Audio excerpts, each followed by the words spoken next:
कृष्ण कृष्ण कृष्ण हरे हरे हरे राम राम राम हरे हरे। गुरु ब्रह्मा गुरु विष्णु गुरुदेव महेश्वर गुरु साक्षात् परम ब्रह्म तस्मै श्री गुरवे नमः। जय गुरुदेव। पाठ करছি শ্রীমদ্ ভাগবত গীতা প্রকৃতি পুরুষ বিবেক যোগ ত্রয়োদশ অধ্যায় শ্লোক নাম্বার 30।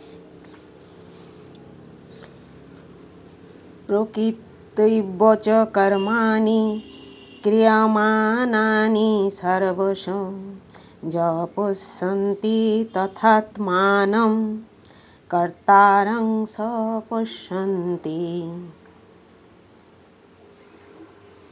প্রকৃতা জড় প্রকৃতির দ্বারা এবং অবশ্য চ মানে ও কর্মাণি কর্মসমূহ ক্রিয়ামানানি কৃত সর্বস্ব সর্বতভাবে য মানে যিনি পশ্যতি দর্শন করেন তথা এবং আত্মানম আত্মাকে অকর্তারম অকর্তা স মানে তিনি পশ্যতি মানে যথাযথভাবে দর্শন করেন।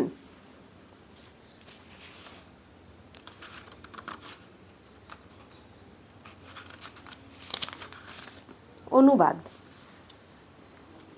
যিনি দর্শন করেন যে জড় প্রকৃতিজাত দেহের দ্বারাই সমস্ত কর্মকৃত হয় এবং আত্মা কিছুই করেন না, তিনি যথাযথভাবে দর্শন করেন।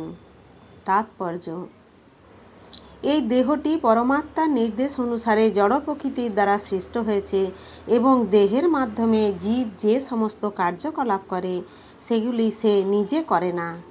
সুখ অথবা দুঃখের জন্য সে যাই করুক, প্রকৃতপক্ষে তার দেহের গঠন অনুসারে সেটি করতে সে বাধ্য হয়। আত্মা কিন্তু সর্বদাই এই সমস্ত দৈহিক কার্যকলাপের ঊর্ধ্বে। অতীতের বাসনা অনুসারে দেহ প্রদান করা হয়ে থাকে। কামনা বাসনা চরিতার্থ করবার জন্য জীব দেহপ্রাপ্ত হয়, যার দ্বারা সে নির্ধারিত কর্ম করে থাকে। বস্তুতে বলা যায় যে দেহটি একটি যন্ত্র যা জীবের মনোবাসনা পূরণ করবার জন্য ভগবান তৈরি করেছেন। বাসনার ফলে দুঃখ অথবা সুখ ভোগ করবার জন্য জীব নানা রকম সংকটপূর্ণ অবস্থায় পতিত হয়। জীবের এই দিব্য দৃষ্টি যখন বিকশিত হয় তখন সে তার দেহের কার্যকলাপ থেকে নিজেকে পৃথক রূপে দর্শন করে। এই দৃষ্টিভঙ্গি সম্পন্ন ব্যক্তি প্রকৃত দ্রষ্টা। হরে কৃষ্ণ কৃষ্ণ কৃষ্ণ হরে হরে হরে রাম রাম রাম হরে হরে। জয় গুরুদেব।